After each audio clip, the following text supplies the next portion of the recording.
Hati-hati, apa yang terjadi ketika seorang polisi arogan menantang seorang habib sepuh tanpa rasa hormat? Sebuah kejadian mengerikan terjadi.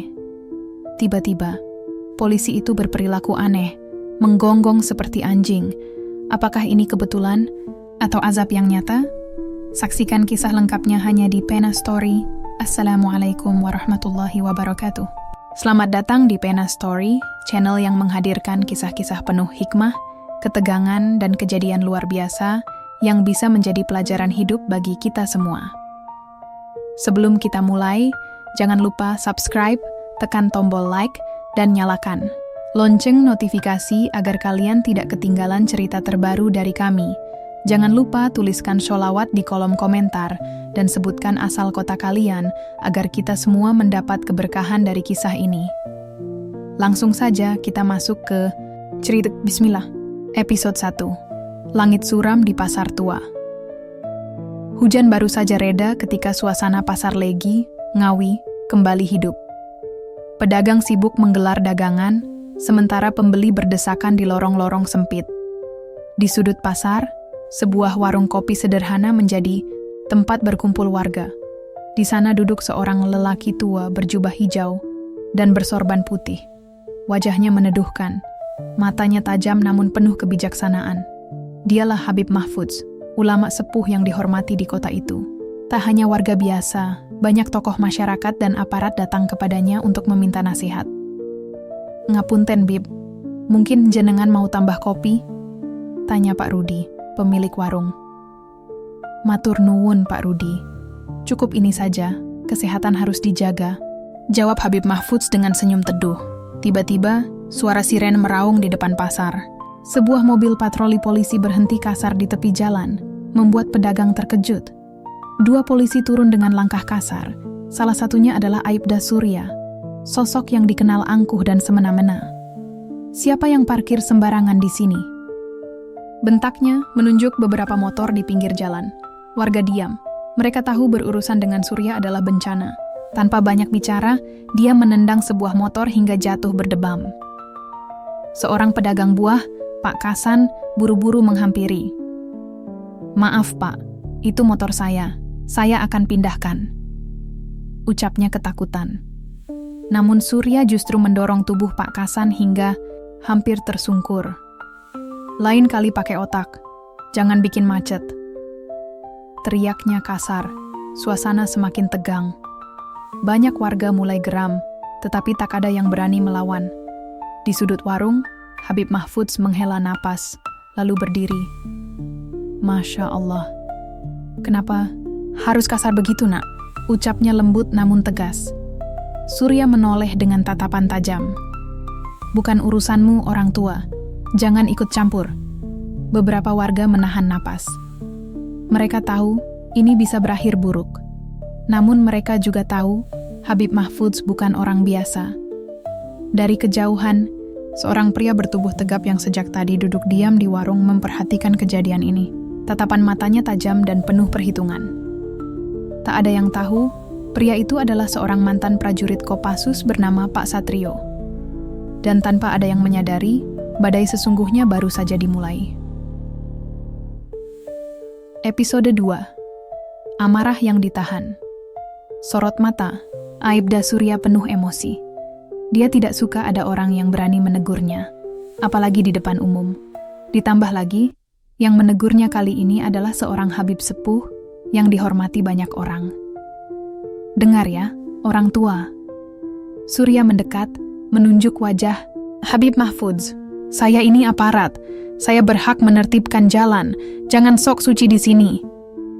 Suasana pasar mendadak sunyi. Warga yang tadinya sibuk berdagang dan berbelanja kini terdiam, memperhatikan kejadian ini dengan hati-hati. Tidak ada yang berani berbicara. "Pak." Kasan, yang masih berusaha mengangkat motornya yang jatuh, menatap Habib Mahfudz dengan wajah cemas. Dia khawatir sesuatu yang buruk akan terjadi. Namun, Habib Mahfudz tetap tenang. Tatapan matanya teduh, jauh dari ketakutan. "Nak, saya tidak sedang menentang aturan. Saya hanya mengingatkan, jangan menyakiti orang kecil," ucapnya dengan suara rendah, tetapi jelas terdengar. Namun, Bagi Surya, itu seperti tantangan. Dasar kakek tua sok bijak. Serunya, tangannya terangkat, seolah ingin mendorong Habib Mahfudz. Seketika, sebuah tangan kuat menahan pergelangan tangan Surya dengan cengkeraman besi. Pak Satrio telah berdiri di belakangnya. "Sudah cukup, nak," kata pria itu dengan suara rendah, tetapi penuh tekanan. Surya tersentak. Dia menoleh dengan ekspresi marah, tetapi begitu melihat siapa yang memegang tangannya, wajahnya sedikit berubah. Pak Satrio, pria yang selama ini dikenal warga sebagai pedagang biasa, ternyata memiliki tatapan tajam layaknya seorang tentara berpengalaman. "Lepaskan tangan saya," bentak Surya, berusaha menarik tangannya, tetapi cengkeraman itu tidak goyah sedikit pun. Beberapa polisi lain yang ikut patroli mulai maju, tetapi warga juga mulai berkumpul, seolah siap membela Habib Mahfudz jika sesuatu terjadi. "Pak," Satrio menghela napas, lalu perlahan melepaskan tangannya. "Dengar, nak, kau masih muda. Jangan anggap seragam yang kau pakai membuatmu bisa berbuat semaumu," katanya dengan nada dingin. Surya menatap Pak Satrio dengan penuh emosi. "Kau pikir kau siapa?" serunya. Pak Satrio tidak menjawab. Dia hanya tersenyum tipis, lalu menepuk bahu Habib Mahfudz dengan hormat.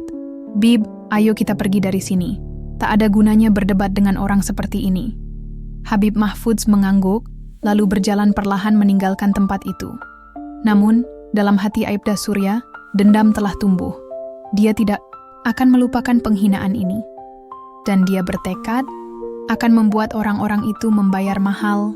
Episode 3. Dendam yang membara. Aibda Surya berdiri mematung di tengah pasar yang mulai ramai kembali. Warga menatapnya dengan ekspresi campuran antara ketakutan dan kebencian. Baginya, ini adalah penghinaan terbesar yang pernah ia alami. "Seorang kakek tua dan pria biasa berani meremehkan aku?" pikirnya dengan geram. Di dalam hatinya, dendam mulai tumbuh. Ia tidak bisa membiarkan hal ini berlalu begitu saja. "Kita pergi," ucapnya dingin kepada rekannya, Bribka Tony. "Tapi tadi, kita pergi," bentak Surya dengan tatapan membara.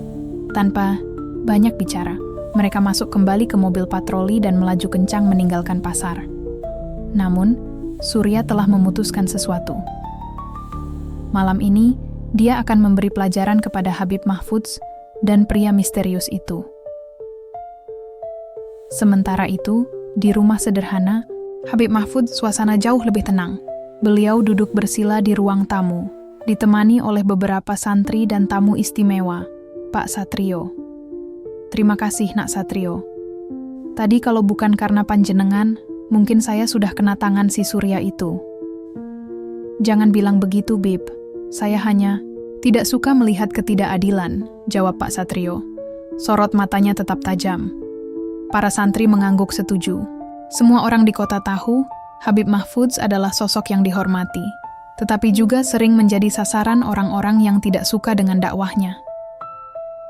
Namun, malam ini, mereka semua tidak menyadari bahwa bahaya sudah mengintai. Episode 4. Serangan. Tengah malam. Malam merambat semakin larut. Udara di desa tempat Habib Mahfudz tinggal terasa dingin, namun damai. Suara jangkrik dan hembusan angin menjadi latar belakang ketenangan itu. Di dalam rumahnya, Habib Mahfudz sedang berzikir, sementara para santri mulai terlelap setelah kajian malam. Pak Satrio pun memilih tetap berjaga di serambi, duduk bersila sambil menikmati secangkir teh hangat. Namun, ketenangan itu tidak bertahan lama. Di kejauhan, terdengar suara deruman motor mendekat dengan cepat. Pak Satrio langsung waspada.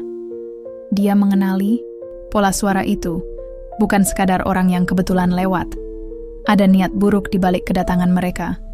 Astagfirullah. Ada apa ini? Gumam Habib Mahfudz pelan. Beberapa santri mulai terbangun. Dari balik jendela, mereka melihat 5 pria bertopeng turun dari motor, membawa balok kayu dan botol kaca. Salah satunya adalah Aibda Surya, dengan tatapan penuh amarah. Habib tua itu harus tahu siapa yang berkuasa di sini.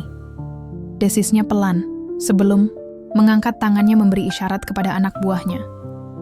Dan saat itu juga Pak Satrio melangkah keluar dari serambi dengan tatapan dingin. Mundur. Suara itu tidak keras, tetapi membuat para pria bertopeng langsung menoleh dengan kaget.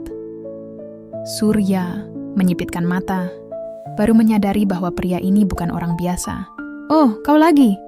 tanya Surya sinis. "Iya, dan kalau kau tidak ingin menyesal, lebih baik kau pergi sekarang juga," jawab Pak Satrio tegas. Namun, Surya hanya tertawa kecil. "Aku tidak peduli siapa kau sebenarnya. Tapi malam ini, aku pastikan Habib tua itu akan menyesal telah ikut campur urusanku." Tanpa aba-aba, Surya mengayunkan balok kayu ke arah Pak Satrio. Brak! Namun, dengan refleks luar biasa, Pak Satrio menangkap balok itu di udara, lalu memelintirnya hingga Surya terdorong ke belakang. Para pria bertopeng langsung menyerbu. Namun Pak Satrio bergerak cepat. Satu pukulan mendarat di perut salah satu preman membuatnya roboh seketika. Tendangan cepat mengenai dada lawannya yang lain, mengirimnya tersungkur ke tanah. Surya terkejut. Dia baru menyadari bahwa lawannya bukan sekadar pria biasa. "Siapa kau sebenarnya?" serunya dengan napas terengah-engah. Pak Satrio hanya tersenyum tipis. "Dulu, aku adalah seseorang yang kau tidak ingin hadapi dalam pertarungan. Dan sekarang, aku hanya seorang lelaki biasa yang ingin menjaga ketenangan." Surya menggertakkan giginya. Dendamnya semakin dalam. "Kita belum selesai," desisnya, sebelum melarikan diri bersama anak buahnya yang tersisa. Saat itu, Habib Mahfudz keluar dari rumah dan menatap punggung Surya yang menjauh. "Nak Satrio, saya khawatir ini baru awal dari masalah yang lebih besar." Pak Satrio diam sejenak, lalu mengangguk. "Saya juga merasakannya, Bib. Ini belum selesai." Dan mereka berdua benar. Karena Surya tidak akan berhenti sampai dendamnya terbalaskan. Episode 5. Rencana licik Aibda Surya. Malam itu, setelah gagal melampiaskan amarahnya, Aibda Surya tidak bisa tidur. Ia duduk di ruang tamunya yang remang-remang, menyesap kopi dengan tangan gemetar. Bukan karena takut, tapi karena dendam yang membakar jiwanya. Siapa sebenarnya laki-laki itu? Pikirnya, mengingat bagaimana Pak Satrio dengan mudah mengalahkan anak buahnya. Ia tak bisa menerima kekalahan begitu saja. Maka, Surya memutuskan satu hal. Kali ini, ia akan menggunakan kekuasaannya sebagai polisi. "Kalau aku tak bisa mengalahkannya dengan tangan kosong, aku akan buat mereka menderita dengan cara lain," gumamnya dengan senyum licik. Surya pun mulai menyusun rencana. Ia akan menggunakan hukum dan kekuatan institusi kepolisian untuk menekan, mengintimidasi, bahkan mungkin menghancurkan kehidupan Habib Mahfudz dan Pak Satrio. Dan itu akan dimulai besok pagi, episode 6, Fitnah dan Ancaman. Pagi yang damai di pesantren kecil milik Habib Mahfudz berubah menjadi mimpi buruk. Sekitar pukul 08.00, beberapa mobil polisi datang dengan sirene meraung-raung. Para santri berlarian keluar, bingung dan panik. Dari dalam mobil, Aibda Surya turun dengan wajah penuh kesombongan, diikuti beberapa polisi berpakaian preman. "Di mana Habib Mahfudz?" serunya lantang. Seorang santri mencoba menjawab dengan sopan, tetapi Surya langsung mendorongnya hingga tersungkur. "Kalian pikir tempat ini bebas dari hukum? Kami mendapat laporan ada aktivitas ilegal di sini." Saat itu, Habib Mahfudz keluar dengan wajah tenang. "Apa maksud semua ini, Nak Surya?" tanyanya lembut. Surya tersenyum sinis. "Habib, kami menerima laporan bahwa pesantren ini menerima dana dari sumber yang tidak jelas. Kami harus menyelidikinya." Para santri terkejut. Semua orang tahu itu fitnah. "Nak, jika kau ingin menekan saya karena kejadian kemarin, katakan saja. Tak perlu mencari alasan," ujar Habib Mahfudz. "Hahaha. Habib bisa bicara apa saja. Tapi kami akan tetap menggeledah tempat ini." Tanpa aba-aba, beberapa polisi masuk dan mulai membongkar barang-barang. Kitab suci, pakaian santri, bahkan lemari pribadi digeledah tanpa izin. Para santri hanya bisa menahan tangis dan amarah. Di kejauhan, Pak Satrio datang dengan wajah gelap. "Surya, berhenti sebelum kau menyesal." Surya menoleh dengan senyum meremehkan. "Ah, si pria misterius. Kau ini sebenarnya siapa, hah? Kenapa kau selalu ikut campur?" Pak Satrio melangkah mendekat. Tatapan matanya seperti baja. "Aku bukan siapa-siapa, tapi aku tidak akan diam melihat orang sepertimu menindas yang lemah." Surya mencibir. "Oh ya? Kalau begitu bagaimana kalau aku menangkapmu sekalian? Siapa tahu kau ini penjahat buron atau teroris?" Beberapa polisi preman langsung bergerak mengelilingi Pak Satrio. Namun, sebelum ada yang bisa menyentuhnya, Pak Satrio menarik napas dalam-dalam, lalu berkata dengan suara yang membuat semua orang terdiam. "Dengar baik-baik, Nak Surya. Kau sedang bermain api, dan kau tak tahu betapa panasnya api itu." Surya tersenyum sinis, tetapi ada sesuatu dalam suara Pak Satrio yang membuat bulu kuduknya berdiri. Namun, Surya tidak peduli. "Tangkap dia," perintahnya. Dan saat itulah kekacauan terjadi. Episode 7. Rahasia Pak Satrio terungkap. Begitu beberapa polisi mencoba menangkapnya, Pak Satrio bergerak. Dalam sekejap, 2 orang roboh dengan sekali pukulan. "Awas, dia berbahaya!" teriak salah satu polisi. Namun, semuanya terlambat. Pak Satrio melumpuhkan 3 orang dalam waktu kurang dari 10 detik. Surya terperangah. Apa-apaan ini? Siapa kau sebenarnya? Habib Mahfudz yang sejak tadi diam hanya menggeleng pelan. "Nak Satrio, apakah sudah waktunya mereka tahu siapa dirimu?" Pak Satrio menarik napas, menatap lurus ke arah Surya. "Aku akan memberitahumu satu hal, Nak Surya. Dulu aku adalah anggota Kopassus." Seisi pesantren terdiam. Para polisi yang masih berdiri langsung mundur perlahan, menyadari bahwa mereka bukan berhadapan dengan orang biasa. Surya menelan ludah. Kau pasti bohong. Tidak mungkin seorang mantan Kopassus jadi pedagang biasa." Pak Satrio tersenyum dingin. "Kau bisa percaya atau tidak, tapi aku menyarankan, berhentilah sebelum terlambat." Surya gemetar, tetapi rasa malunya lebih besar daripada ketakutannya. "Ini belum selesai. Aku akan pastikan kau menyesal." Teriaknya, lalu buru-buru meninggalkan tempat itu bersama anak buahnya. Namun, di dalam hati Surya, ada ketakutan yang mulai tumbuh. Karena kini, ia sadar musuh yang ia hadapi jauh lebih berbahaya dari yang ia kira. Episode 8, Surya menggila. Setelah kejadian di pesantren, Aibda Surya merasa harga dirinya hancur. Ia tak bisa menerima kenyataan bahwa Pak Satrio, seorang pria sederhana, ternyata mantan Kopassus yang dengan mudah mempermalukannya. "Kurang ajar, aku harus buat dia menderita." Surya tak bisa tidur. Di ruangannya yang penuh dengan asap rokok, ia menyusun rencana baru. Kali ini, ia tidak akan sekadar menekan pesantren.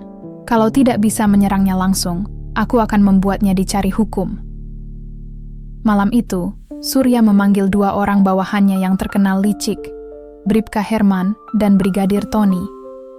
Cari informasi tentang orang itu, apapun yang bisa menjatuhkannya. "Siap, Komandan." Tapi di saat Surya merasa yakin dengan rencananya, sebuah mimpi aneh menghantuinya. Episode 9, Mimpi Buruk Surya. Dalam tidurnya, Surya bermimpi berada di sebuah tempat gelap dan berbau busuk. Di mana ini? Ia mencoba berjalan, tetapi kakinya berat, seakan dirantai. Tiba-tiba, terdengar suara geraman aneh dari belakangnya. "Siapa di sana? Jangan macam-macam." Surya menoleh dan langsung membeku. Di hadapannya, ada sosok hitam besar dengan mata merah menyala.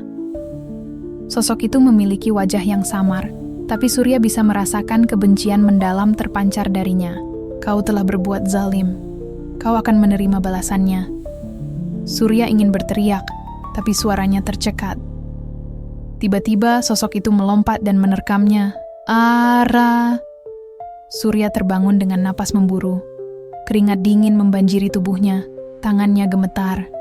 Sialan, ini pasti cuma mimpi buruk. Namun ketika ia melihat ke cermin, ia terperanjat. Di lehernya terdapat bekas cakaran merah seperti luka. Surya menggigil. Apa yang terjadi barusan? Episode 10. Awal petaka. Keesokan harinya, Surya tetap nekat menjalankan rencananya. Mimpi sialan. Itu cuma permainan otak. Aku harus tetap fokus. Namun, sesuatu yang aneh mulai terjadi. Saat ia sampai di kantor, kepalanya tiba-tiba terasa berat. Pandangannya berkunang-kunang, dan telinganya mendengar suara sayup-sayup berbisik. Hentikan sebelum terlambat. Hentikan sebelum terlambat. Surya menggelengkan kepala keras-keras. Tidak, aku tidak takut. Aku akan menangkap mereka hari ini juga. Hari itu, ia membawa beberapa anak buahnya dan mendatangi sebuah warung tempat. Pak Satrio biasa duduk santai. Mana laki-laki itu? Namun, saat ia hendak melangkah masuk, bruak, Surya tiba-tiba terjatuh begitu saja. Kakinya mendadak lemas. Ia mencoba berdiri, tapi tidak bisa. Kak, kenapa kakiku? Orang-orang di sekitar mulai berdatangan, melihatnya dengan tatapan ngeri. Pak polisi kenapa? Kok nggak bisa berdiri? Ya Allah, wajahnya pucat sekali. Surya mencoba bicara, tapi bibirnya kaku. Tiba-tiba, badannya mulai bergetar sendiri. Lalu, ia menggonggong. Guk, guk, guk. Semua orang terbelalak ketakutan. Astagfirullah, Pak polisi, kenapa menggonggong kayak anjing? Anak buah Surya mundur ketakutan. Kita harus bawa dia ke rumah sakit. Namun, saat hendak mengangkatnya, Surya malah merangkak dan mulai berlari seperti anjing yang ketakutan. Guk! Guk! Hu-ka-ka-ka! Ia berlari ke jalanan dengan mulut berbusa, menggonggong tanpa henti. Kejadian itu langsung menyebar luas, dan semua orang percaya ini adalah azab untuknya. Episode 11. Amukan azab Surya. Berlari di jalanan seperti anjing liar. Orang-orang terkejut, ngeri, dan bingung melihat seorang polisi berbadan, tegap merangkak dengan tangan dan kaki, menggonggong tanpa henti. Ya Allah, dia kesurupan. Bukan, ini azab. Ini azab buat orang yang zalim. Nomam. Beberapa orang mencoba mendekat, tetapi Surya tiba-tiba menggigit bajunya sendiri, lalu menyeringai seperti binatang buas. Mata yang dulu penuh kesombongan, kini kosong dan liar. Guk! Guk! Huka! Anak buahnya yang ikut dalam penggerebekan tadi hanya bisa saling pandang, tak tahu harus berbuat apa. Pak Surya kenapa? Bribka Herman mencoba mendekat, tapi tiba-tiba Surya menerjang dan menggigit lengannya. Arga! Darah mengucur dari tangan Herman. Ampun! Ampun, Pak! Ini saya! Herman! Tapi Surya tak mengenalinya. Ia hanya terus menggonggong dan menggeram, seolah bukan manusia lagi. Di tengah kekacauan itu, datanglah Habib Mahfudz bersama Pak Satrio. Habib Mahfudz memandang Surya dengan penuh iba. Inna lillahi, sudah terlambat, Nak Surya. Sementara itu, Pak Satrio hanya menghela napas panjang. Keras kepala sekali kau, Surya. Sudah kubilang, jangan bermain api. Episode 12. Hukuman yang tak terelakkan. Surya terus berlari, menggonggong, dan merangkak tanpa arah. Ia berusaha berbicara, tetapi yang keluar dari mulutnya hanya suara anjing yang memilukan. Hukuk, guk, hukuk. Air liurnya bercucuran, matanya liar. Semua orang tak berani mendekat. Akhirnya, beberapa polisi datang dengan ambulans. Mereka mencoba menenangkan Surya, tetapi begitu mereka mendekat, Surya justru berontak dan menggigit. Petugas! Astagfirullah! Dia sudah seperti bukan manusia lagi. Dengan susah payah, Surya akhirnya diikat dan dibawa ke rumah sakit. Namun, kondisinya semakin memburuk. Di dalam ambulans, ia meronta-ronta, tubuhnya semakin panas dan kejang-kejang. Para dokter kebingungan. Secara medis, ini seperti rabies akut, tapi tidak ada tanda-tanda infeksi sebelumnya. Ini bukan penyakit biasa, Dok. Ini hukuman dari Tuhan. Di pesantren, Habib Mahfudz menggeleng sedih. Surya telah menolak semua peringatan. Kini, hanya Tuhan yang bisa menolongnya. Pak Satrio terdiam. Di hatinya, ada sedikit rasa iba. Dia bisa saja selamat. Kalau saja dia tidak keras kepala. Episode 13. Akhir yang tragis. Berhari-hari Surya dirawat di rumah sakit. Namun, kondisinya tak kunjung membaik. Ia tetap merangkak, menggonggong, dan tak mengenali siapapun. Dokter bahkan kehabisan cara. Keluarga Surya dipanggil ke rumah sakit. Ibunya menangis terseduh-seduh, memandang anaknya yang kini seperti bukan manusia lagi. Nak, kenapa jadi seperti ini? Tapi Surya hanya menatap kosong. Lidahnya menjulur seperti anjing, menggonggong lemah. Habib Mahfudz akhirnya dipanggil untuk membantu. Ketika ia datang, ia hanya menatap Surya dengan penuh iba. Nak Surya, sudahlah, bertobatlah. Mohon ampunlah kepada Allah sebelum terlambat. Namun, Surya hanya menatap kosong, tanpa reaksi. Pak Satrio yang ada di samping Habib hanya bisa menghela napas. Dia sudah pergi, Habib. Jiwanya sudah tidak ada di dalam tubuhnya lagi. Dan benar saja, beberapa saat kemudian, Surya kejang hebat. Matanya melotot, tubuhnya menegang, dan Surya menghembuskan napas terakhirnya. Suasana di ruangan itu sunyi. Satu-satunya suara yang terdengar adalah tangisan ibunya yang meratapi nasib anaknya. Habib Mahfudz menunduk dalam. Semoga Allah mengampuni segala dosanya. Sementara itu, di luar rumah sakit, orang-orang membicarakan kejadian ini. Mereka percaya ini bukan kejadian biasa. Ini adalah azab bagi orang yang menzalimi ulama. Subhanallah, ini peringatan bagi kita semua. Dan sejak saat itu, kisah tentang Surya menjadi legenda. Legenda tentang seorang polisi arogan yang menantang seorang habib dan berakhir menggonggong seperti anjing sebelum ajal menjemputnya. Episode 14. Pembalasan yang datang sendiri. Meninggalnya Aibda Surya dengan cara yang mengenaskan menjadi bahan perbincangan di seluruh daerah. Desas-desus tentang azab yang menimpanya menyebar dengan cepat. Di kantor kepolisian, para atasan Surya mulai mempertanyakan kejadian ini. Apa benar ini karena dia berlaku semena-mena terhadap pesantren dan Habib Mahfudz?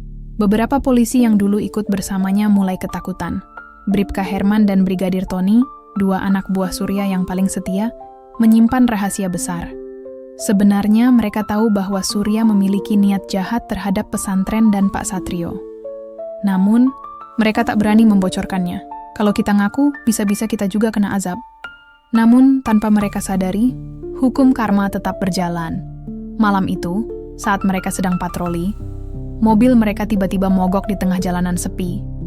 Aneh, tadi baik-baik saja. Ketika mereka turun untuk mengecek mesin, tiba-tiba angin bertiup kencang. Bruaka! Tiba-tiba, mobil mereka terguncang sendiri. Dari dalam kegelapan, terdengar suara geraman rendah. Grrrr. Herman dan Tony memandang ke belakang, dan mereka langsung pucat pasi. Di depan mereka, terdapat sesosok makhluk hitam besar, dengan mata merah menyala. Hukuman. Belum selesai. Oh! Teriakan mereka menggema di tengah malam. Episode 15. Ketenangan di pesantren. Di sisi lain, di pesantren Nurul Hidayah, suasana perlahan kembali normal. Para santri yang dulu merasa resah kini bisa belajar dengan tenang. Habib Mahfudz mengumpulkan seluruh santrinya untuk memberikan nasihat. Ingat, kita tidak boleh membalas kezaliman dengan kezaliman. Biarkan Allah yang membalasnya. Pak Satrio, yang selama ini selalu menjaga pesantren, tersenyum tipis. Segalanya sudah berlalu, Habib. Alhamdulillah, pesantren ini tetap berdiri. Namun, dalam hatinya, Pak Satrio merasa sesuatu masih belum selesai. Malam itu, ia berdiam di serambi pesantren, merenung. Tiba-tiba, angin berembus lembut. Dan dalam keheningan malam, Pak Satrio merasa ada sesuatu yang memperhatikannya. Ia menoleh perlahan. Dan di sana, Bayangan Aibda Surya berdiri di kejauhan. Wajahnya pucat, tanpa ekspresi, hanya menatap Pak Satrio. Lalu, bayangan itu menghilang. Pak Satrio menghela napas panjang. Semoga kau menemukan jalanmu, Surya. Dan dengan itu, cerita ini pun mencapai akhirnya. Kisah ini memberikan pelajaran bahwa kesombongan dan kezaliman akan berakhir pada kehancuran. Siapapun yang menantang kebenaran dengan keangkuhan, pada akhirnya akan menerima balasan yang setimpal.